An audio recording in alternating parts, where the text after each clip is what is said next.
They sold me for $50,000 to pay off gambling debts. My stepmother, Victoria, signed the papers right in front of me, her pen scratching across the line like nails on glass. She's infertile, she told the man in the My black esteemed suit. companions, the hour of our Ovarian reckoning is failure, at hand. uterus Let us atrophied, toast to the shadows useless that as a bind wife, us. but she'll do fine as I'm supplemental scared. blood. The Please buyer, don't leave Marcus me Steele, alone. Vampire Stay King. with me. 900 years old, ruling saddle like his personal empire. I had 72 hours. My name is Lily Morgan, 23 years old. Waitress, college dropout. My family didn't want me. Marcus only saw me as food. I was nobody. But 3 days after he bit me for the first time, I was pregnant. Something impossible for 600 years. The baby inside me would become the most powerful heir in vampire history. Victoria didn't know what she'd sold, and when she found out, she would try to take me back by any means necessary. This is the story of how I went from disposable garbage to the only person who could birth the future of the vampire race, and how my blood family paid for what they did. The diner smelled like burnt coffee and broken dreams. Lily's feet screamed inside her sneakers. 9 hours into her shift, 3 more to go. The soles had worn through last month, cardboard shoved inside to cover the holes. Her apron was stained with ketchup that wouldn't come out no matter how many times she scrubbed it in the sink at home. Home. The word tasted like ash. Order up, Frank bellowed from the kitchen, slamming a plate onto the metal counter. Lily grabbed it, burned her thumb, didn't flinch. She'd stopped flinching at pain 2 years ago, when her father died and left her with Victoria. The customer at table 7 was reading his phone. Didn't look up when she set down his burger. She waited. 5 seconds. 10. He waved her away like she was a fly. No tip. Again. She walked back to the counter. Her reflection stared back from the scratched metal napkin holder. Brown hair pulled into a ponytail so tight it gave her headaches. Green eyes the color of moss. Nothing special. Nothing anyone wanted. Lily. Frank's voice was softer this time. He slid an envelope across the counter. Your paycheck. And listen, kid, I'm sorry, but I gotta cut your hours next week. Business is slow. The envelope felt thin. Too thin. She didn't open it. If she opened it, she'd have to count. If she counted, she'd have to face the math. Rent was $800. She had maybe $200 in tips hidden in her mattress. The gap between those numbers was a chasm she couldn't cross. Thanks, Frank, she said. Her voice didn't shake. She was proud of that. The bus ride home took 40 minutes. Lily pressed her forehead against the cold window and watched Seattle blur past. Glass towers reflecting gray sky. People in expensive coats walking dogs that cost more than her monthly salary. She used to dream about being one of them. Now she just dreamed about sleep. The house appeared at the end of Maple Street, Victorian-style peeling white paint sagging porch. It had been beautiful once, before her father's accident, before Victoria. Lily's key stuck in the lock. It always did. She jiggled it, pushed her shoulder against the door, stumbled inside. Laughter from the living room. Female voices, high and sharp. Victoria sat on the leather couch. Her couch. The one she'd bought 2 months after the funeral, putting it on her father's maxed-out credit card. Red wine in a crystal glass. Blonde hair perfectly curled. 52 years old, but fought it with Botox and bitterness. Vanessa lounged beside her. Lily's half-sister. Same father, different mother. 20 years old, studying fashion at some private college Victoria paid for, with money they didn't have. Dark hair, perfect skin, nails like talons painted blood red. Don't sit on the leather, Victoria said without looking up. You're filthy. Lily stopped. Her hand hovered over the arm of the chair. I said don't. Victoria's eyes flicked up. Blue. Cold. Go shower first. You smell like grease. Vanessa giggled into her wine glass. Lily's fingers curled into fists. Uncurled. She turned toward the stairs. And Lily, Victoria's voice followed her. The mortgage is due Friday. I assume you have your share, $400, half the mortgage on a house that should have been Lily's inheritance. I'll have it, Lily lied. You'd better. I'm not covering for you again. Lily climbed the stairs. 14 steps. She counted each one. Her room was at the end of the hall. Smallest bedroom. It used to be storage. One window overlooking the alley. Single bed with a metal frame. Desk she'd had since middle school. The wallpaper was roses faded pink peeling at the corners. But there was a photo on the desk. Her mother. Real mother. Dark hair like Lily's. Green eyes. She'd died giving birth. Lily kept the photo in a frame she'd bought from a thrift store, glass cracked down the middle. She touched it. Just for a second. Then she heard the voices downstairs get louder. 200,000, Victoria's voice. Pitched high, excited. Lily pressed her ear to the floor vent. I'm telling you, this could solve everything. Victoria was pacing. Lily could hear her heels clicking. The debt collectors are circling. If we don't pay off Richard's gambling debts by next month, they'll take the house. Richard, Lily's father, dead 2 years, still destroying their lives. But selling Lily, Vanessa sounded uncertain. Mom, that's survival. Victoria's voice turned sharp. She's useless here, can't even hold down a full-time job, and with her medical condition, no man will ever want her anyway. Medical condition. Lily's hand went to her stomach. Flat. Empty. It had always been empty. The diagnosis came when she was 19. Premature ovarian failure. Her eggs weren't viable. Her uterus wasn't developing properly. The doctor had used words like atrophy and dysfunction and biological dead end. Victoria had been thrilled. One less wedding to pay for. The man who contacted me is very discreet, Victoria continued. He represents a private collector. They need blood donors. Type O negatives. Lily's type. $50,000 for a 2-year contract. Blood donors, Vanessa whispered. Mom, that sounds like none of our business. 50,000 clears most of the debt. I keep the house. You finish school. Lily gets room and board wherever they take her. Everyone wins. Silence. Then Vanessa, does she know? She will tomorrow. The representative is coming at noon to finalize the paperwork.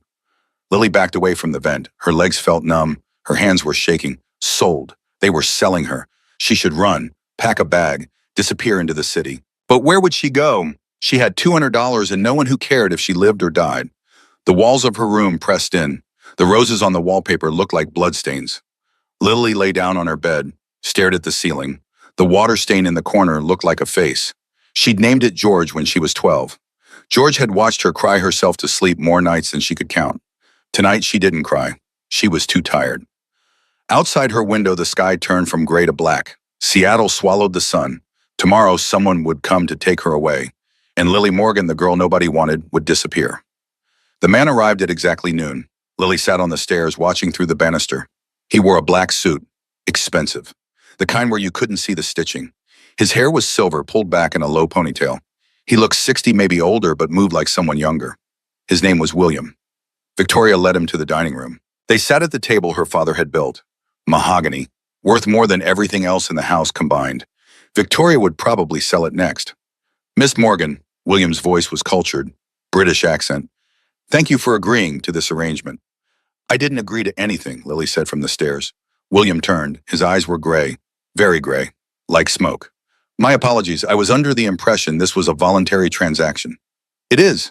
Victoria shot Lily a look that could cut glass. She's just nervous. Lily, come down here. Lily's feet carried her down the stairs. She sat in the chair farthest from Victoria. William opened a briefcase, pulled out papers, set them in front of Victoria. The terms are as discussed, $50,000 paid today. In exchange, guardianship of Lily Morgan transfers to the Steele estate for a period of 2 years. She will reside on the property.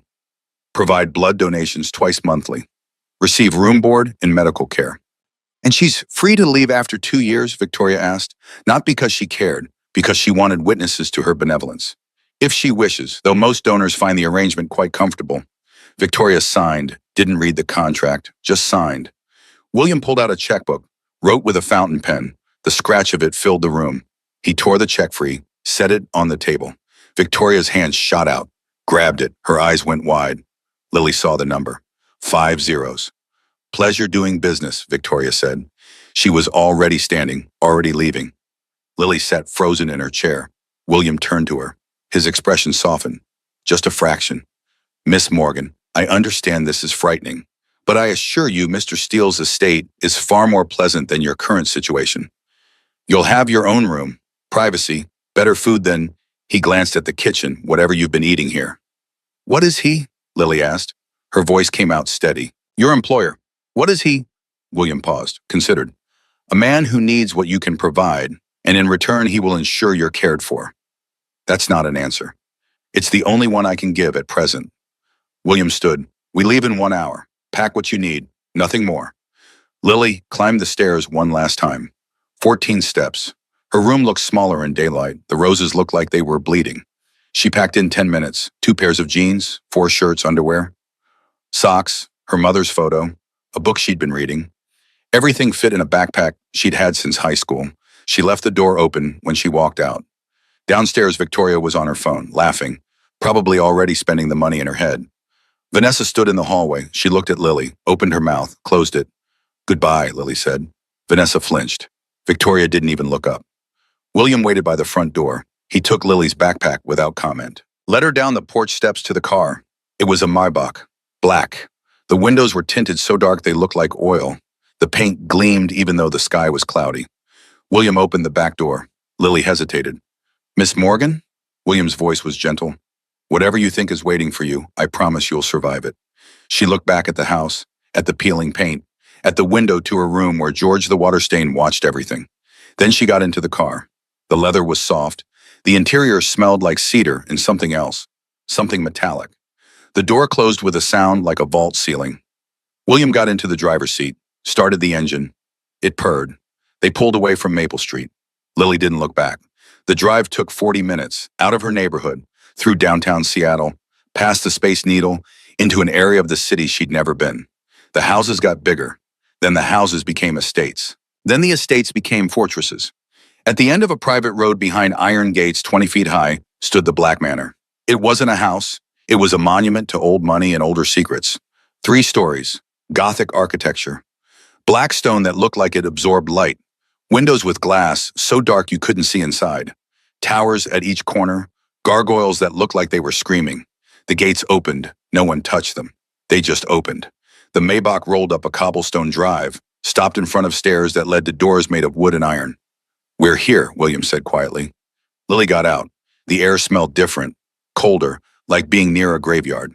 The doors opened before they reached them. A woman stood inside, tall, severe, white coat over black clothes. Her hair was pulled back so tight it looked painful. Her eyes were dark, very dark. Dr. Helena, William said. This is Miss Morgan. Doctor. Helena looked at Lily the way a scientist looks at a specimen. Inside, quickly. Mr. Steele doesn't like to be kept waiting. The entry hall was massive. Black marble floors, a chandelier that looked like frozen lightning, stairs that split in 2 directions, curving up to a second floor Lily couldn't see. It was silent, not quiet, silent, like sound couldn't exist here. This way. Dr. Helena walked fast. Her heels clicked like a countdown. They went through hallways lined with paintings, old paintings, people in clothes from centuries ago, all of them staring down with dead eyes.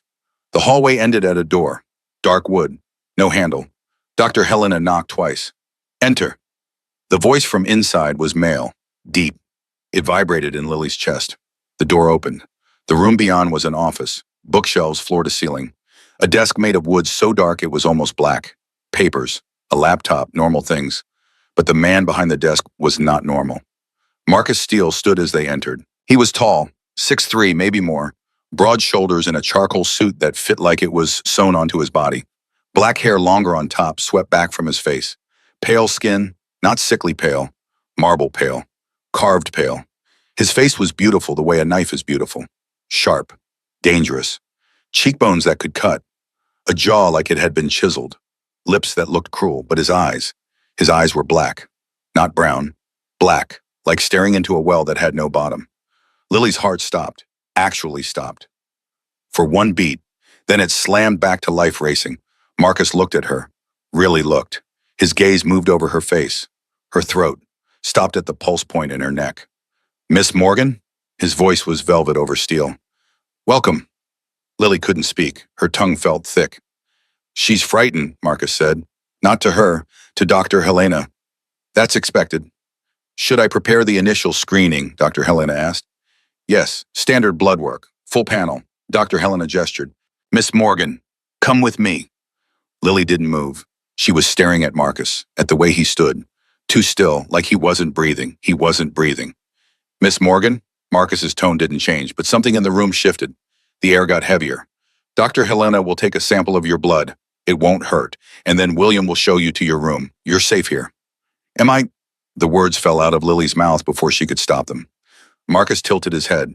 A small smile touched his lips. It didn't reach his eyes. That depends on your definition of safe. You won't be harmed. You won't be touched without consent. You'll be fed, sheltered, and protected. But you're also not free to leave. Not yet. So, are you safe? I suppose that's relative.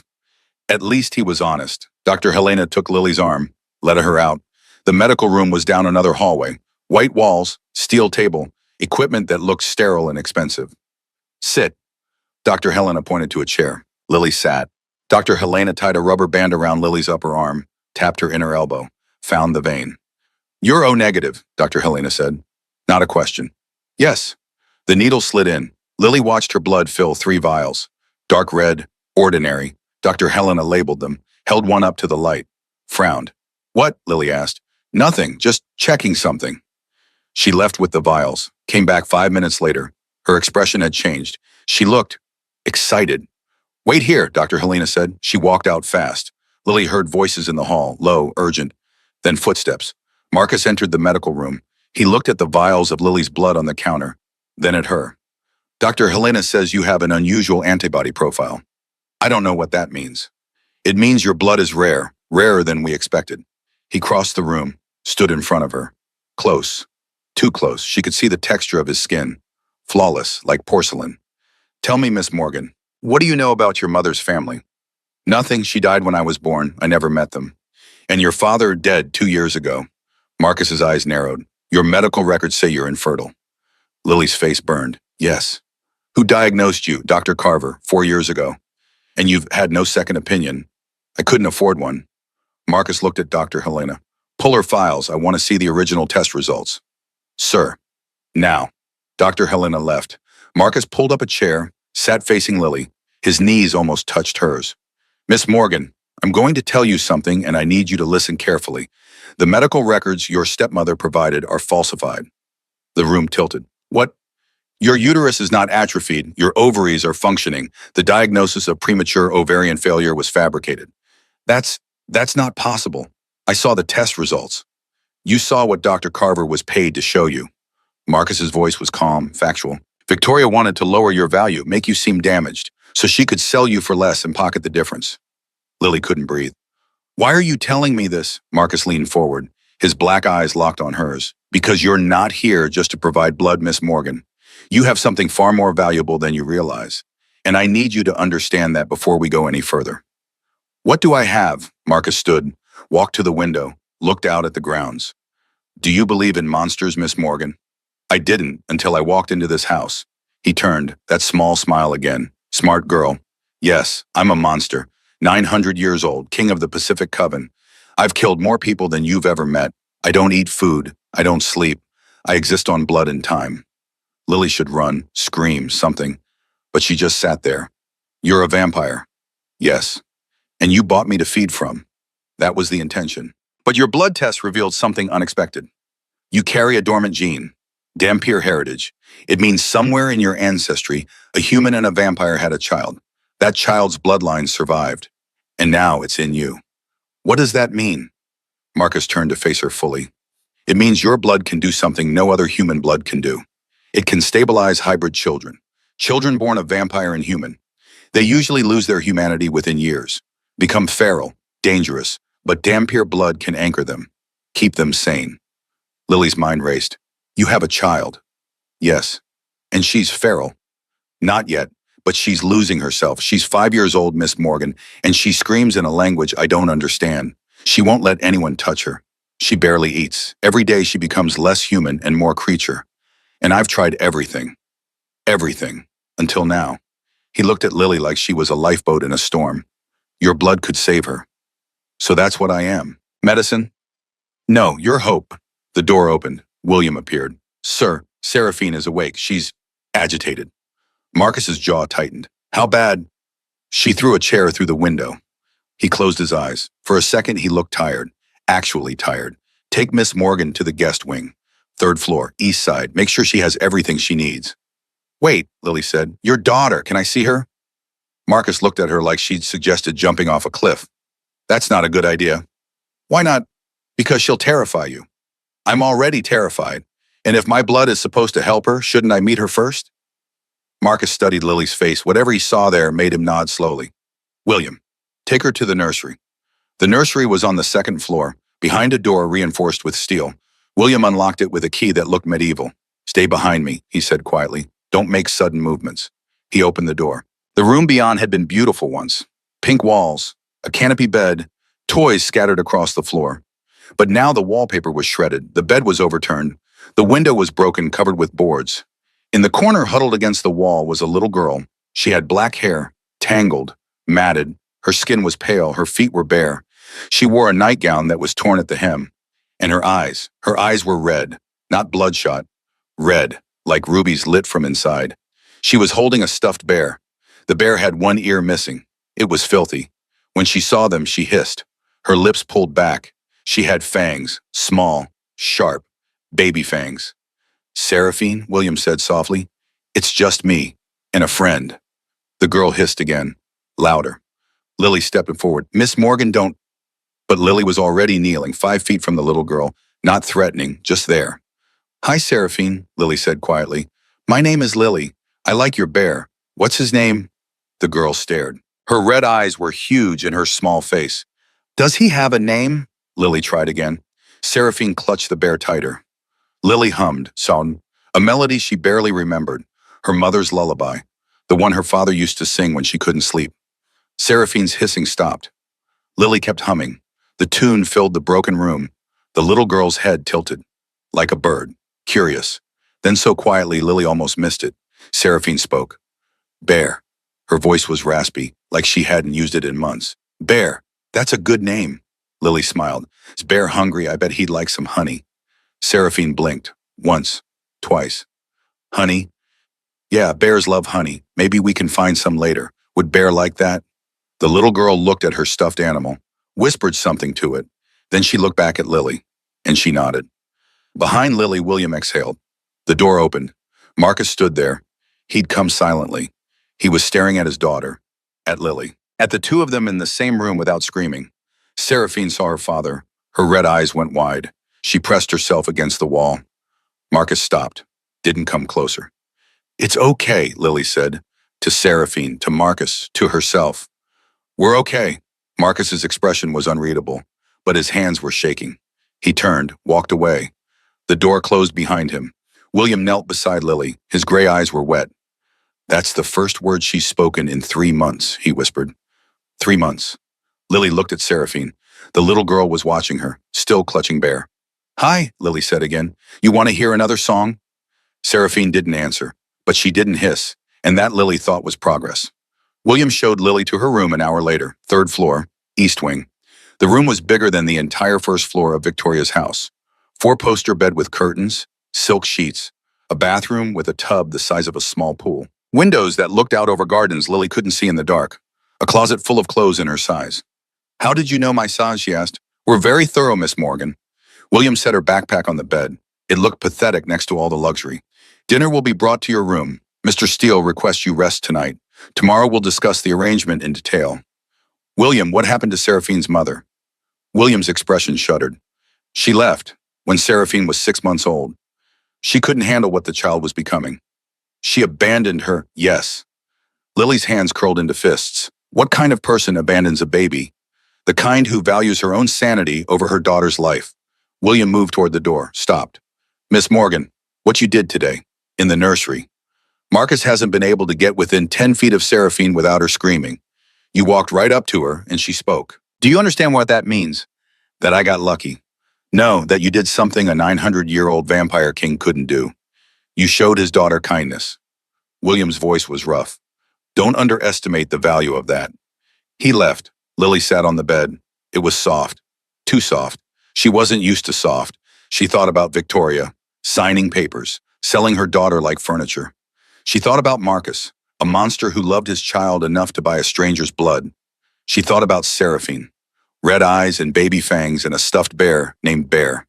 This place was insane, dangerous, wrong. But for the first time in 2 years, Lily didn't feel invisible. She mattered here, even if it was only as medicine.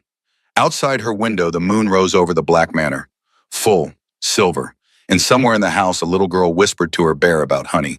Lily lay back on the silk sheets, closed her eyes.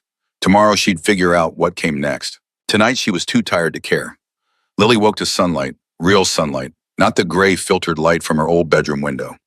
This was gold, warm, pouring through glass that looked like it cost more than a car. For 3 seconds she forgot where she was. Then she remembered. The Black Manor, the Vampire King, the little girl with red eyes. She sat up. The silk sheets pooled around her waist. She was still wearing yesterday's clothes. Jeans, t-shirt. She smelled like the diner. A knock at the door. "Miss Morgan?" William's voice. "Breakfast." Lily opened the door. William stood there with a cart. Silver, covered dishes that steamed. "I don't expect you to serve me," Lily said. "It's not service. It's courtesy." William wheeled the cart inside, lifted the covers. Scrambled eggs, bacon, toast, fresh fruit, orange juice in a crystal glass, coffee that smelled like heaven. This is too much. Mr. Steele insists his guests eat well, especially those providing medical assistance. Medical assistance. That's what she was now. William poured the coffee, set it on the small table by the window. "When you're ready, Mr. Steele would like to see you in his office. Take your time." He left. Lily ate. The eggs were perfect. The bacon was crispy. The coffee was the best thing she'd ever tasted. She showered. The bathroom had 6 shower heads. The water pressure could strip paint. She used fancy soap that smelled like lavender and something else. Something expensive. The closet had clothes, all her size. Jeans that actually fit. Shirts that didn't have stains. A black sweater that was softer than anything she'd ever owned. She got dressed. Looked at herself in the mirror. Same face, same green eyes, but something was different. She didn't look invisible anymore.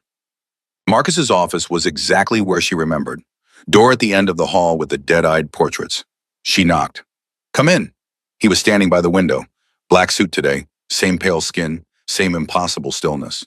"Miss Morgan, you slept well." "Yes, thank you." "Good, sit." He gestured to a chair. Leather, comfortable. Lily sat. Marcus turned from the window, looked at her. "Dr. Helena finished analyzing your blood. The Dampier gene is strong, stronger than we've seen in a century, which means the treatment for Seraphine has a very high chance of success." "Treatment? You mean giving her my blood?" "Yes, twice a month, a pint each time. Nothing that will harm you. Dr. Helena will monitor your iron levels. You'll eat red meat, take supplements. You'll be compensated." "I don't want money." Marcus raised an eyebrow. "Everyone wants money. I want to see Seraphine. If I'm doing this to help her, I want to actually help her, not just be a blood bag in a fancy room." Silence. Marcus sat behind his desk, folded his hands. "Seraphine is dangerous, Miss Morgan. Yesterday was an anomaly. She could just as easily attack you. But she didn't. Not yet. Then I'll take that risk." Marcus studied her face. His black eyes saw too much. "Why so?" "Because she's 5 years old and she's alone and scared and no one's helping her. They're just waiting for her to get worse." "We're not waiting. We're trying." "You're hiding. You put her in a locked room and hope she doesn't break anything important." Lily leaned forward. "I grew up invisible, Mr. Steele. I know what it feels like when no one sees you. Seraphine needs someone to see her." The office was silent. Even the clock didn't tick. Then Marcus smiled, a real smile. Small, but real. "You're braver than you look, Miss Morgan. Or dumber. Perhaps both." He stood. "Come with me." The nursery looked worse in daylight. Claw marks on the walls. Deep gouges. The broken window let in cold air. Seraphine was in the same corner. Same nightgown. Same bear. But when she saw Lily, her red eyes brightened. "Lily," she whispered. Marcus stopped walking, stared at his daughter. "She remembers you," he said. His voice cracked, just slightly. Lily knelt, slowly, 5 feet away. "Hi, Seraphine. I brought you something." She pulled out a small jar from her pocket. "Honey." She'd asked William for it that morning. "For Bear. Remember, bears love honey." Seraphine looked at them, then at Lily, then at her stuffed animal. She crawled forward, inches, feet, until she was right in front of Lily. Up close, she was tiny, fragile. Her skin was paper thin, veins showed through like blue rivers. Lily opened the jar, dipped her finger in the honey, held it out. "Want to try?" Seraphine looked at Marcus. He nodded. Barely. The little girl leaned forward, licked the honey off Lily's finger. Her eyes went wide. "Sweet," she whispered. "Yeah, sweet." Seraphine looked at her bear. "Bear wants more." "Okay, Bear can have more." Lily put honey on her finger again. This time Seraphine took Lily's hand, guided it to the bear's mouth, pretended the bear was eating. She giggled. The sound filled the broken room like light. Behind them, Marcus made a noise, half sob, half exhale. Lily looked back. The Vampire King's eyes were wet. Not tears, but something close. "I haven't heard her laugh in a year," he said. Seraphine looked at her father. Really looked. Then she held out the bear. "Bear wants to share." Marcus crossed the room, slow, careful, knelt beside them. Seraphine put honey on her finger, held it out to him. Marcus opened his mouth, let his daughter feed him honey. He couldn't taste it. Lily knew that. Vampires didn't taste food, but he pretended. For her. Seraphine smiled. Her fangs caught the light. Daddy tastes honey. Yes, sweetheart, I taste honey. She threw her arms around his neck. Marcus froze, then his arms came up, wrapped around his daughter, held her like she was made of glass. Lily stood, backed away, gave them space. Marcus was crying now, silent, blood tears tracking down his marble face. Lily left the room, closed the door quietly. William was waiting in the hall. Miss Morgan. His gray eyes were full. That was private, Lily finished. It was private. He nodded, cleared his throat. Mr. Steele has a council meeting this afternoon. He's requested you attend. Why? Because you've just become the most valuable person in this house, and the council needs to see why. The council met in a room that looked like a cathedral, vaulted ceiling, stained glass windows depicting battles Lily didn't recognize. A round table, obsidian, polished to a mirror shine. 5 vampires sat around it. Marcus at the head, William to his right. The others were strangers. A woman with white hair and skin like porcelain. She looked 30. She was probably 300. A man in a red velvet suit, gold rings on every finger, eyes like a snake. Another man, bald, scarred, missing his left ear. And at the far end, directly across from Marcus, sat a vampire who made Lily's skin crawl. He was beautiful. Too beautiful. Blonde hair, blue eyes, perfect features. He smiled when he saw her. His smile had too many teeth. Ah, he said, the famous Miss Morgan. Marcus's jaw tightened. Lily, meet the Pacific Council. Elder Yuki. He gestured to the white-haired woman. Elder Constantine, the man in velvet. Elder Gregor, the scarred one. And Victor Steele, my brother. Brother? Lily looked between them. They looked nothing alike, but the way they sat, the way they held themselves, mirror images. Half-brother, Victor corrected. Same father, different mothers. Marcus got the throne. I got exile. You got exile because you tried to kill me, Marcus said flatly. Details. Victor waved a hand. But I'm back now. The council voted. Unanimous. I'm allowed to return as long as I play nice. He looked at Lily. His blue eyes traveled over her, slow, invasive. So this is the human with Dampier blood. Fascinating. Tell me, Miss Morgan, do you know what you're worth? More than $50,000, apparently. Victor laughed. It sounded like breaking glass. Oh, I like her. Marcus, where did you find this one? Her stepmother sold her. Even better, damaged goods are always more interesting. Lily's hands curled into fists under the table. Elder Yuki spoke. Her voice was soft, ancient. Miss Morgan, we've reviewed your blood work. Dr. Helena's findings are remarkable. Your Dampier heritage could stabilize hybrid children across multiple bloodlines. Do you understand the implications? That I'm useful. More than useful, irreplaceable. Constantine leaned forward. His gold rings clinked. Which brings us to the matter of ownership. Marcus claims you belong to him, but the council has questions. I don't belong to anyone, Lily said. Legally, you do, Constantine said. Your stepmother signed guardianship over to the Steele estate for 2 years, but if the council deems it necessary, we can override that contract, place you under council protection instead. Which means what? Which means you'd provide blood samples to all 5 elders, not just Marcus. Lily looked at Marcus. His expression was stone, but his hands were gripping the armrests of his chair hard enough to crack the wood. No, Lily said. Constantine smiled. You don't get a choice, child. Actually, she does. Lily didn't know where the words came from, but they kept coming. According to the Treaty of 1894, any human providing voluntary biological assistance to vampires retains autonomous rights. You can't force me, you can ask, but you can't take. The room went silent. Yuki's eyes widened. You've read the treaty? I read everything. Your library is very thorough. She'd spent 2 hours last night reading, couldn't sleep, found a leather-bound book in the sitting room. Treaties and Accords, a history of vampire-human relations. Boring as hell, but informative. Constantine's smile vanished. The treaty also states that Dampier blood can't be taxed or traded without council approval, which means Marcus can't keep you all to himself. The treaty says it can't be taxed. It doesn't say I can't choose who I give it to. Semantics. Law, Lily corrected. And unless you want to break your own treaty, you'll leave me alone. Victor started clapping, slow, mocking. Oh, Marcus. She's clever. Does she come with a warning? Marcus stood. The room's temperature dropped 10 degrees. Gentlemen, lady, let me make something very clear. His voice was quiet, deadly. Lily Morgan is under my protection. She stays in my house. She provides assistance to my daughter. If any of you have a problem with that, you're welcome to challenge me for her. Challenge you, Constantine laughed. You're the King Marcus. Who would dare? I would. Victor stood. The two brothers stared at each other across the obsidian table. You want her that badly? Victor asked. A human girl. I want my daughter to be saved. Miss Morgan is the only one who can do that. And what if I offered Miss Morgan something better? Freedom. Money. A life outside these walls. She's not interested. Let her speak for herself.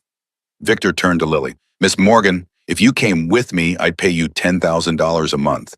You'd have your own apartment, your own life. All I'd ask is 1 pint of blood every 2 weeks. The same arrangement Marcus has, but with actual freedom. It was a good offer, a smart offer. Lily looked at Victor's perfect face, his too white smile. Then she looked at Marcus, stone-faced, barely breathing. She thought about Seraphine, red eyes, honey on her fingers, the first laugh in a year. No, Lily said. Victor's smile froze. No, team, I'm staying here. Why? Because Marcus isn't lying to me. You are. Victor's expression darkened. Careful, little human. You don't want my blood to help anyone. You want it for something else. I don't know what, but I can see it in your eyes. You're not kind. You're calculating. Silence. Then Victor laughed, but it wasn't amused. It was cold. Marcus, your pet has teeth. How delightful. Marcus moved. 1 second he was at his seat. The next he was between Lily and Victor. Touch her. Threaten her. Even look at her wrong. And I will end you. Brother or not. The council members stood. Yuki raised her hands. Enough. This meeting is over. Victor, you've made your position clear. Marcus has made his. The vote stands. Lily Morgan remains with the Steele estate. Constantine looked disappointed. Gregor looked relieved. Victor looked furious. He walked to the door, stopped beside Lily's chair, leaned down. Clever girl, he whispered. But cleverness won't save you when things get complicated, and they will get complicated. Then he was gone. The room exhaled. Marcus turned to Lily. Are you all right? I'm fine. Are you? He stopped, looked at her, really looked. You defended my claim in front of the council. I defended my own choice. There's a difference, Brefbus. Is there? Lily stood, met his black eyes. Yes, because I'm not choosing you. I'm choosing Seraphine. Don't forget that. She walked out. Behind her, she heard Yuki chuckle. Marcus, that girl is going to be the death of you, or the salvation, Marcus replied quietly. 3 days later, Marcus asked for her blood. Not demanded. Asked. Seraphine is deteriorating again, he said. They were in his office, evening. The city lights of Seattle glittered through the window like fallen stars. Dr. Helena thinks a transfusion now could stabilize her for months, but I won't proceed without your consent. You have it. Lily, you should know what this means. Vampire blood and human blood don't just mix, they bond. You'll be connected to Seraphine. You might feel what she feels, dream what she dreams. It's invasive. I don't care. You should. But I don't. Lily stood, walked to where he stood by the window. When do we start? Marcus looked at her. In the dim light, his eyes weren't black. They were dark blue, like the ocean at midnight. Tonight, if you're sure. I'm sure. The medical room was colder than Lily remembered. Dr. Helena had prepared everything. IV stand, tubes, bags, a reclining chair that looked like it belonged in a dentist's office. Sit, Dr. Helena said, not unkind, just efficient. Lily sat. Marcus stood by the door. He'd taken off his suit jacket, rolled up his sleeves. His forearms were pale, corded with muscle. This will hurt, Dr. Helena said. Not the needle, the transfusion. Your blood will go into Seraphine, but Marcus's venom will go into you, to mark you, to create the bond. Venom, Marcus stepped forward. When I bite you, my venom mixes with your blood. It doesn't turn you, but it changes you, slightly. You'll heal faster, be stronger. Your senses will sharpen. That doesn't sound so bad. It burns, Dr. Helena said bluntly, like fire in your veins, for about 30 seconds. I can handle 30 seconds. Dr. Helena inserted the IV into Lily's arm. Blood began flowing through the tube, dark red, ordinary. Marcus knelt beside the chair. Eye level with Lily. I need to bite your neck. The venom spreads faster that way. Are you ready? Lily's heart was hammering. She could hear it. Probably Marcus could too. Yes, he moved closer. His hand came up. cupped the side of her face. His skin was cold, but his touch was gentle. "Look at me," he said softly. She did. His eyes weren't cold anymore. They were afraid. "I haven't done this to a human in decades," he whispered. "If I hurt you, you won't. You don't know that. Then I trust you not to." Something in his expression cracked, just for a second. Then he leaned in. His breath was cold against her throat. She felt his lips, then his teeth. The bite was sharp, quick, like a needle. Then the venom hit. Lily gasped. Her spine arched. Fire. Actual fire racing through her bloodstream. Every nerve ending screamed. Marcus's hand tightened on her face, steadying her. "Breathe," he murmured against her skin. "Just breathe." 30 seconds felt like 30 hours, then it stopped. The fire faded, left behind warmth, spreading from her neck to her chest to her fingers and toes. She could hear everything. The hum of the lights, Dr. Helena's breathing, Marcus's heart. Wait, vampires didn't have heartbeats, but she heard it anyway. Faint, slow, like an echo. Marcus pulled back. His lips were stained red. Her blood. "It's done," he said. Lily touched her neck. Felt 2 small punctures. They weren't bleeding anymore. Already closing. "That's it. That's it." Dr. Helena checked the IV. "The blood transfer is complete. I'll take this to Seraphine now." She left with the bag of Lily's blood. Marcus stayed, still kneeling. "How do you feel?" "Warm, tingly, like I drank too much coffee." "That will fade. By tomorrow you'll feel normal, just stronger." He stood, offered his hand. Lily took it. He pulled her up. She stumbled. He caught her. For a second they were very close. His chest against hers, his black eyes looking down. "Thank you," he said quietly, "for trusting me. Thank you for asking." He smiled, small, sad. Then he let her go. Lily slept hard that night, dreamed of red eyes and honey and a little girl laughing. Woke up feeling different. Not bad different, just more. Colors were brighter, sounds were clearer. She could smell rain coming even though the sky was cloudless. 3 days passed. Seraphine improved, dramatically. She spoke in full sentences, let the servants change her clothes, ate solid food. Her red eyes faded to dark brown. She asked for Lily every day. They read stories, drew pictures, played with Bear. Marcus watched from the doorway, never came in, just watched. On the 4th day, Lily woke up nauseous. On the 5th day, she threw up breakfast. On the 6th day, Dr. Helena knocked on her door at dawn. "Miss Morgan, I need to run a test." "What kind of test?" Dr. Helena's face was pale. "Please, just come with me." The medical room, again. Dr. Helena drew blood, ran it through a machine, stared at the screen. "No," she whispered, "that's impossible." "And what's impossible?" Dr. Helena turned. Her eyes were wide. "You're pregnant." The room tilted. "That's not funny." "It's not a joke. You're 72 hours pregnant. 3 days, since the bite. That's not possible. I'm infertile. The tests were fake. Remember, Marcus told you." Dr. Helena pulled up the results. "But this is real. You're carrying a hybrid fetus. Human mother, vampire father." Lily's legs gave out. She sat hard on the floor. "Marcus and we haven't. You don't need intercourse. Vampire venom can carry genetic material. When he bit you, his DNA entered your bloodstream, and your Dampier genes accepted it, created an embryo. That's insane. That's biology, rare biology. This hasn't happened in 600 years, Miss Morgan. You're carrying the first natural-born hybrid in centuries." The door slammed open. Marcus stood there. He must have heard. Vampire hearing. He looked at Lily on the floor, at Dr. Helena's screen. "Is it true?" His voice was barely a whisper. "See for yourself." Dr. Helena turned the monitor. Marcus stared at the screen, at the tiny cluster of cells that was already dividing, growing. 3 days old, he said. Numb. Yes. He looked at Lily. His expression was unreadable. Then he fell to his knees beside her. "I didn't know," he said. "I swear to you, I didn't know this would happen." "I know. This is my fault. It's biology." "Lily, I need air. I need to think." She stood, walked out, down the hall, out to the gardens she'd never visited. It was raining. Of course it was raining. She stood in it, let it soak her hair, her clothes, pregnant, with a vampire's child, a hybrid, something that hadn't existed in 600 years. She should be terrified. She was terrified. But underneath the terror was something else. Wonder. Her hand went to her stomach. Still flat, still empty. Except it wasn't empty anymore. Behind her footsteps, Marcus. He'd followed her out, was getting soaked. "We need to tell the council," he said. "Why?" Because they'll find out, and if we hide it, they'll see it as a threat. What will they do? Marcus was quiet for a long time. I don't know, he admitted.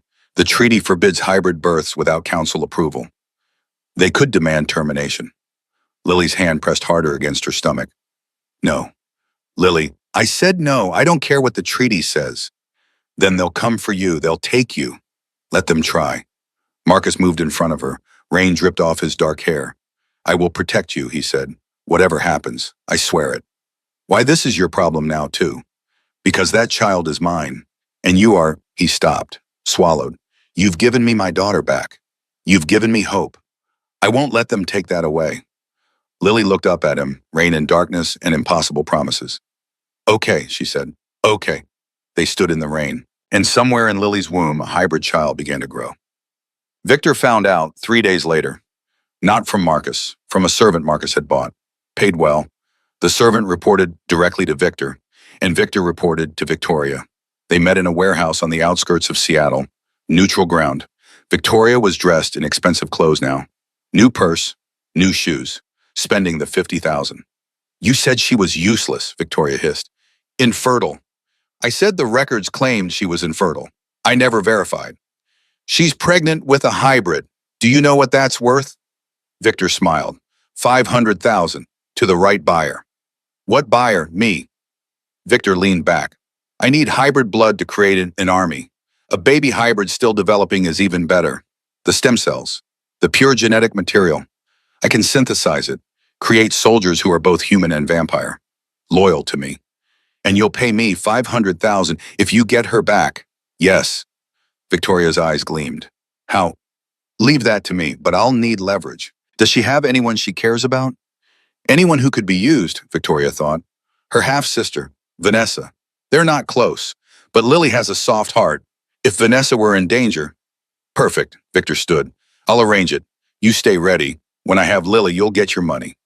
Victoria shook his hand. She didn't see the way Victor smiled when she turned away. He wasn't going to pay her anything.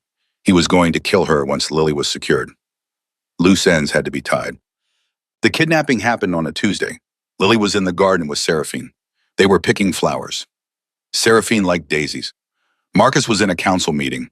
Emergency session. Something about territory disputes. The security was light. Victor had made sure of that. He came over the wall with 5 mercenaries, humans, ex-military, paid well to not ask questions. They had tranquilizer guns loaded with a sedative strong enough to drop a bear. Lily saw them too late. She pushed Seraphine behind her. Go find your father. The little girl ran, fast, vampire fast. The first dart hit Lily in the shoulder. The world tilted, blurred. She saw Victor walk toward her, smiling. Hello, Miss Morgan. I believe we have unfinished business. Darkness took her. She woke in a warehouse. Concrete floor, metal walls, the smell of rust and old blood. Her hands were zip-tied behind her back. Ankles, too. Victoria stood in front of her. Hello, Lily. Lily's vision swam. The drugs were still in her system. You sold me twice, Lily said. Her voice was hoarse. I sold you once. This time I'm taking what's mine. That baby you're carrying is worth $500,000, and I'm going to get every penny. Victor appeared from the shadows. Actually, you're not, he said. He shot Victoria. Once. Center mass. She fell, eyes wide, blood spreading across her expensive blouse. What? She gasped. Loose ends, Victor said calmly. He looked at Lily. Don't worry, you're much too valuable to kill. But we will be extracting that fetus, tonight. My surgeon is very skilled. You'll probably survive. Lily's hands shook. She pulled against the zip ties. They cut into her wrists. Marcus will come for me. I'm counting on it. This warehouse is rigged with enough explosives to level a city block. When dear brother arrives to save you, boom. No more king, no more competition. He knelt, brushed hair from Lily's face. You could have chosen me, you know. This would have been so much easier. Lily spat in his face. Victor smiled, wiped it away. That baby gave you some fire. I like it. He stood, walked to the door, prepped the surgical bay. We begin in 1 hour. The door slammed. Lily was alone, except for Victoria, dying 6 feet away. Their eyes met. I'm sorry, Victoria whispered, blood on her lips. I was wrong about you, about everything. Then she stopped breathing. Lily closed her eyes. And somewhere across the city, Marcus felt the bond snap, felt Lily's terror through the connection the venom had created. He stood from the council table. "The meeting is over," he said. "Marcus, we're not finished." I said, it's over." His eyes went pure red. The king was going to war. The warehouse was silent except for Lily's breathing and the drip of Victoria's blood hitting concrete. 1 hour. She had 1 hour before they cut the baby out of her. The zip ties were industrial grade, tight enough to stop circulation. Her fingers were going numb. Think, she had to think. The venom in her blood. Marcus said it made her stronger, faster. She tested it, pulled against the plastic. It cut deeper, drew blood. But she felt the tie stretch, just slightly. She pulled harder, ignored the pain, ignored the wet warmth running down her wrists. The zip tie snapped. Her hands were free. She reached for her ankles, fingers clumsy from the drugs still in her system. The second tie broke easier. Lily stood, swayed. The warehouse spun. Victoria's body lay in a spreading pool of red. Her eyes were still open, staring at nothing. Lily wanted to feel something, grief, anger, relief, but all she felt was empty. She stepped over the body, moved toward the door Victor had used. It was locked, heavy steel. No handle on this side. She pressed her ear against it, heard voices on the other side. Men, at least 3. The surgical bay was through that door. They'd be setting up equipment, sterilizing instruments, preparing to take her baby. Not her baby, their baby, hers and Marcus's. Her hand went to her stomach, still flat, but she felt it. A warmth, a presence, life. "I won't let them take you," she whispered. A window, high up on the wall, covered with boards. But boards could be broken. Lily looked around, found a metal pipe lying in the corner, probably used to beat someone. The end was stained rust brown. She picked it up, heavier than she expected, but the venom made her strong. She swung at the boards, once, twice. The wood splintered, cracked. Third swing, the boards fell away. The window was small, but she was smaller. Lily climbed onto a crate, pulled herself up, squeezed through the gap. Glass cut her arms. She didn't care. She fell, landed hard on wet asphalt. Rain was coming down in sheets. She ran, behind her shouts. They'd found the empty room. Lily ran faster. The venom made her feet light, her lungs strong, but she didn't know where she was. Industrial district. Warehouses on every side, no lights, no people. Footsteps behind her, getting closer. She turned a corner, saw headlights, a black SUV, screeching to a stop. The door flew open. Marcus. He was out of the car before it stopped moving. His eyes were pure red, glowing. His fangs were fully extended. He looked like death in a $1,000 suit. "Lily," his voice was ragged. "Are you hurt?" "I'm okay, but Victor, he's in the warehouse. He's going to blow it up when you—" "I know." Marcus grabbed her, pulled her against his chest. "I know everything." The bond. He'd felt her terror through it. "We need to leave," she said. "Now, before gunfire." Bullets pinged off the SUV. Marcus spun. Put himself between Lily and the shooters. 5 mercenaries, the ones who'd taken her, coming around the corner with automatic weapons. Marcus moved. He was a blur, 1 second standing. The next in front of the first gunman, he broke the man's neck with one hand. Casual, like snapping a twig. The others fired. Bullets hit Marcus, chest, shoulder, stomach. He didn't stop. He tore through them like paper. Efficient, brutal. 3 seconds and all 5 were down. Marcus turned back to Lily. Blood theirs, not his, splattered across his white shirt. His bullet wounds were already closing. "Get in the car." "Marcus, there are more inside." "Oh, I know," William's handling it. As if on cue, an explosion. Small, controlled. The warehouse's north wall blew out. William emerged through the smoke. Not alone. He had 20 vampires with him. Marcus's guard. They poured into the warehouse. More gunfire. Screams, the wet sound of bodies hitting concrete. Victor appeared in the blown-out wall. His perfect face was twisted with rage. "You always ruin everything," he screamed at Marcus. "Father chose you. Isabella chose you. Now this human chooses you. What do you have that I don't?" Marcus's expression was cold. Final. Honor.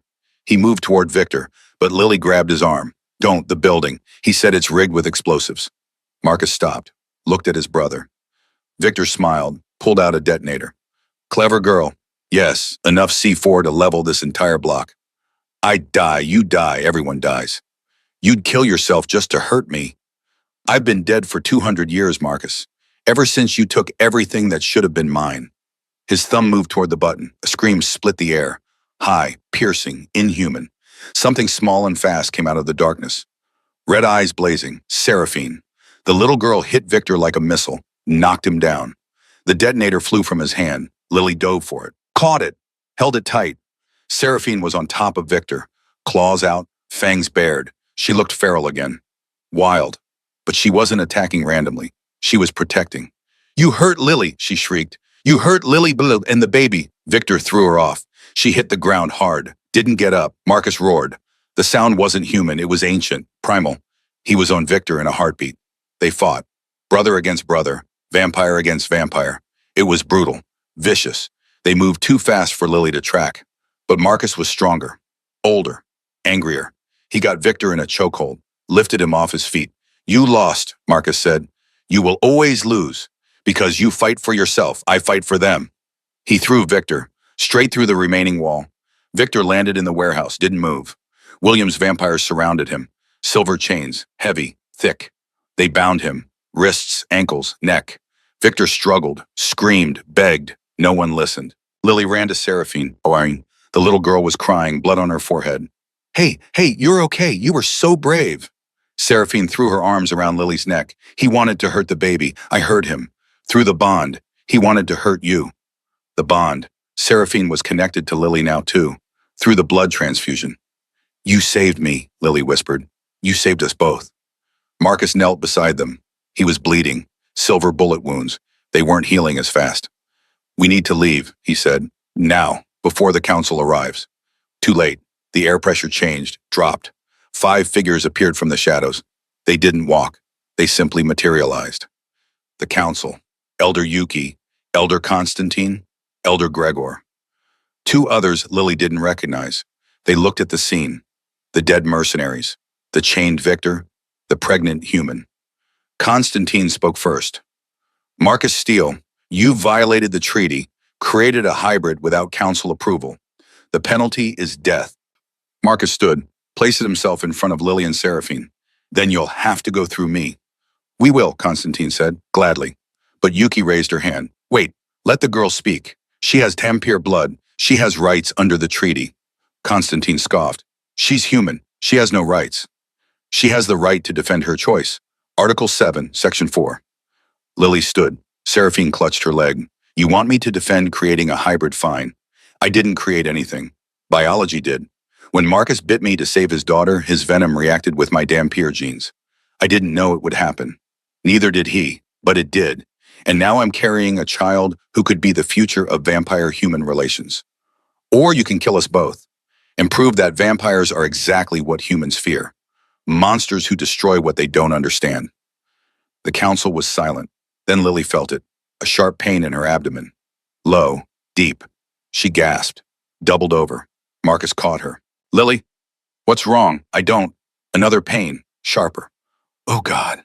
Liquid ran down her legs, warm, clear. Her water had broken. Dr. Helena appeared from the SUV. She'd been waiting there, ready. "She's in labor, the stress, the trauma, it's triggering early delivery." "How early?" Marcus demanded. 3 days pregnant. "This is impossible, but it's happening." The baby was coming. Now in a destroyed warehouse, surrounded by bodies, with the council watching. Lily screamed, not from pain, from fear. "I can't do this. It's too soon. The baby will survive." Yuki moved forward. "If we help." She knelt beside Lily, placed her hand on Lily's stomach. "I am the oldest here. I have seen hybrid births before, 600 years ago. They are violent, fast. The child feeds on the mother's life force to accelerate growth. You will not survive without intervention." "Then intervene," Marcus said. His voice broke. "Please." Yuki looked at him, then at Lily. "If I do this, the child belongs to the council. Our protection, our guidance." "No," Lily grabbed Yuki's wrist. "The child belongs to us. But we'll accept council oversight. Partnership, not ownership." Another contraction. Lily screamed. Yuki smiled. "Brave. Foolish. But brave." She looked at the other elders. "I invoke the right of sanctuary. This birth is under my protection. Any who oppose it, oppose me." Constantine stepped forward. "You can't." "I can, and I do." Gregor moved to Yuki's side. "I stand with Yuki." The 2 unnamed elders joined them. Constantine stood alone. "But when that abomination destroys us all, I will say I warned you." He vanished, just disappeared. Yuki turned to Dr. Helena. We need a circle, ancient magic, vampire and human, to stabilize the birth. Dr. Helena nodded, pulled supplies from the SUV, chalk, candles, vials of something dark. They worked fast, drew a circle on the wet ground, lit candles that shouldn't stay lit in the rain but did. Yuki chanted, words in a language older than English, older than Latin. The air inside the circle warmed. Bring her inside, Yuki commanded. Marcus carried Lily into the circle, laid her down on his jacket. It was ruined anyway, blood and bullet holes. Lily's vision was blurring. The pain was constant now. No breaks between contractions. I can't, she sobbed. It hurts. It's killing me. Marcus knelt beside her, took her hand. Look at me, Lily. Look at me. She focused on his black eyes. You survived Victoria selling you. You survived being kidnapped. Twice. You survived, my brother here. You're the strongest person I've ever met. You can survive this. I'm scared. I know, so am I. Another contraction. Worse. Lily screamed. Dr. Helena checked her. She's crowning. The baby is coming. Now. Push, Yuki said. Channel the pain. Use it.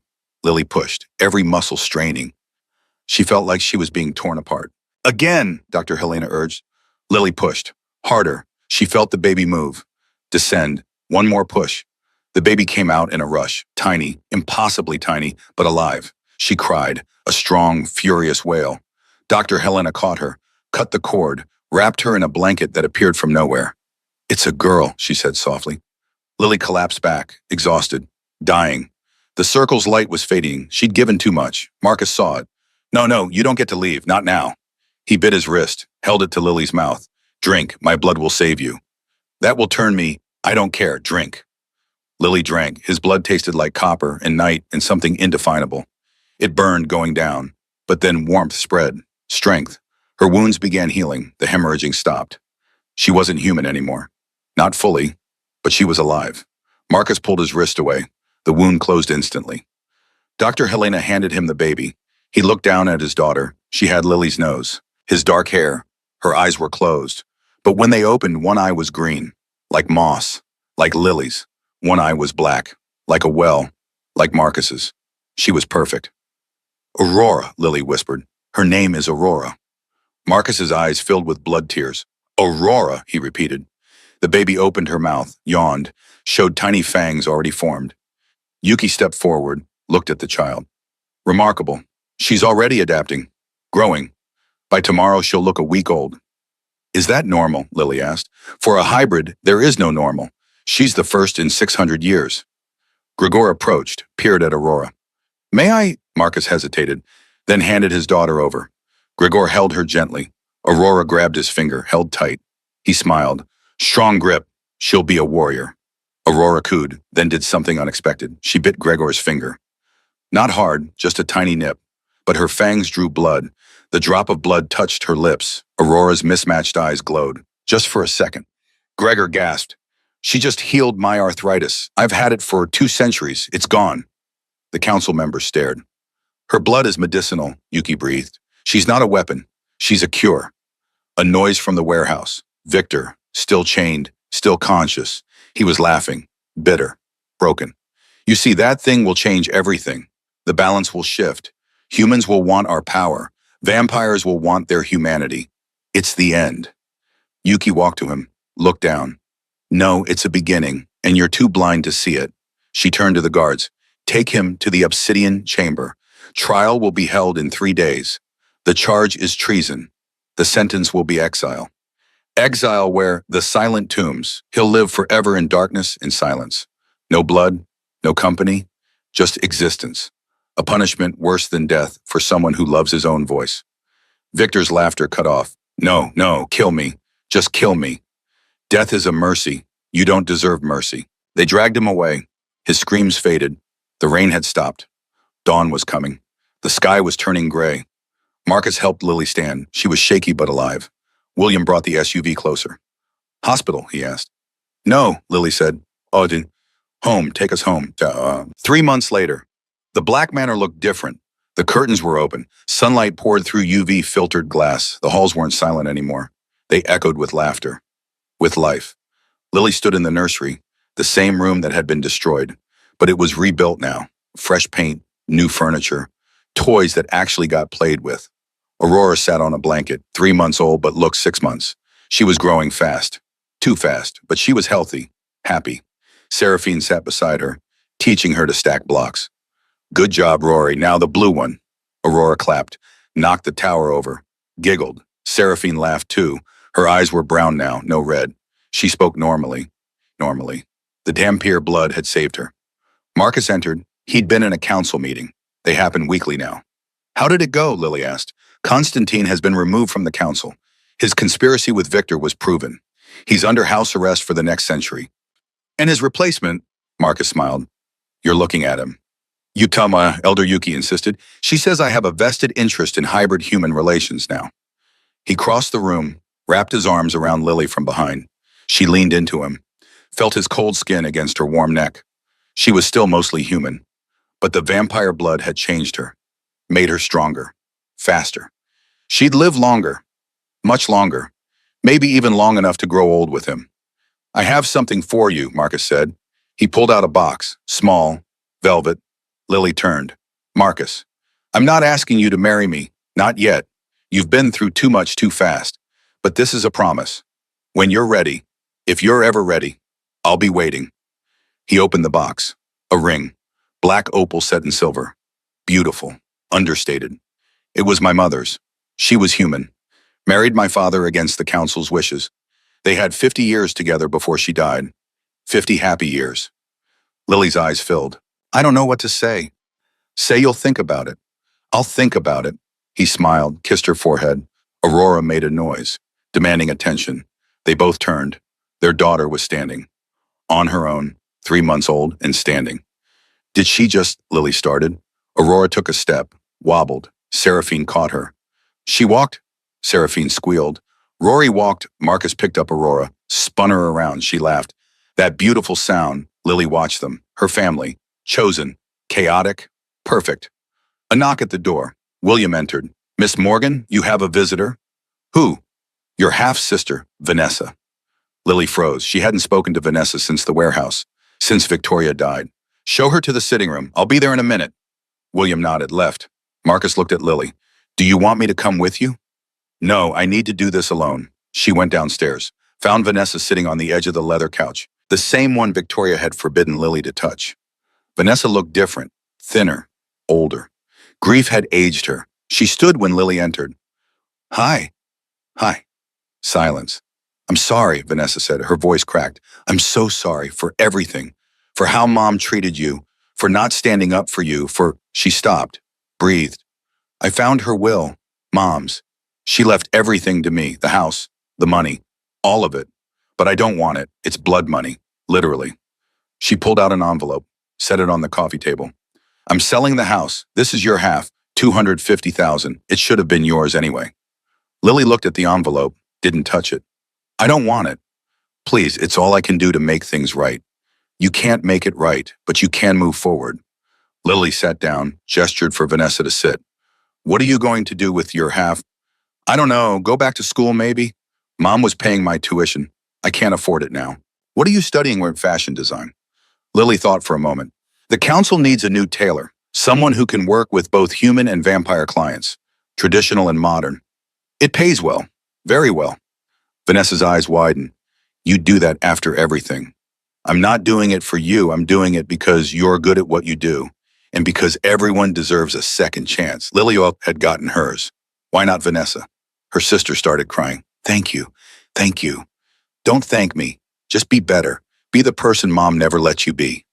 Vanessa nodded, wiped her eyes. They talked for an hour, carefully, cautiously, building something new from the ruins of something broken. When Vanessa left, she hugged Lily, quick, awkward, but real. That night, Lily stood on the balcony of her room. The city of Seattle spread out below, lights like fallen stars.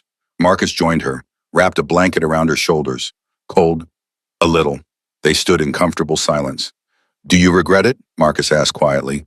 Any of it. Lily thought about Victoria, about being sold, about the terror and pain and impossible birth. She thought about Seraphine's laughter, Aurora's smile, Marcus's arms around her. No, she said, I don't regret any of it. Even though your life will never be normal. Normal is overrated. I was normal before, I was invisible. Now I'm extraordinary. Lily smiled, leaned into him. Inside, Aurora started crying, not distressed, just awake. Seraphine's voice drifted out, singing a lullaby, off-key, but sweet. The crying stopped. She's good with her, Marcus said. They're sisters, in all the ways that matter. Marcus turned Lily to face him. His black eyes were soft. I love you, he said. I don't know when it happened. Maybe when you walked into Seraphine's room without fear. Maybe when you stood up to the council. Maybe when you fought to keep our daughter alive. But I love you, and I will love you until the stars burn out. Lily reached up, touched his face. Cold skin, warm heart. I love you too. Monster and all. Especially the monster. Especially the monster. He kissed her, gentle, reverent. When they pulled apart, the sky was lightening, dawn was coming. Marcus didn't flinch from it anymore. The UV glass protected him, let him see sunrises again. New day, Lily said, new life. Think we can handle it, Marcus smiled. Together we can handle anything. Somewhere in the city, the council convened, making new laws, new treaties, preparing for a future where hybrids weren't feared, but celebrated. Somewhere in the silent tombs, Victor screamed into darkness. No one heard, no one came. Somewhere in a grave marked with no name, Victoria's body rested, unmourned, unforgiven. But in the Black Manor, life continued. Aurora grew stronger each day. Seraphine grew happier. Lily grew into herself, into her power, into her purpose. And Marcus learned that 900 years of existing wasn't the same as living, until Lily taught him the difference. Climb. The video fades to black. White text appears. Victoria Morgan was convicted posthumously of human trafficking and fraud. Her assets were seized and donated to charities supporting exploited women.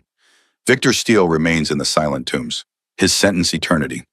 Konstantin Volkov was stripped of his elder status. He lives under permanent surveillance. Elder Yuki became the first vampire to publicly advocate for hybrid rights. Her work continues. Seraphine Steele made a full recovery. At age 12, she became the youngest vampire to master daylight tolerance. Aurora Steele Morgan became the first registered hybrid in council history. By age 5, her blood had healed over 300 vampires and humans. She is considered the bridge between two worlds. Marcus Steele and Lily Morgan were married in a ceremony attended by both the Vampire Council and human dignitaries. It was the first legal union of its kind. Lily's stepfamily said she was worthless, broken, empty. Marcus saw the truth. She wasn't broken. She was the missing piece that made everyone whole. Her family sold her for $50,000. He made her priceless. Final image, Lily in a black dress, Marcus beside her in a suit, Aurora between them holding both their hands, Seraphine on Lily's other side. They're standing in front of the Black Manor, but the gates are open, sunlight streaming through. A family, chosen, fierce, free. The screen fades to black. One last line of text, some stories end. This one is just beginning.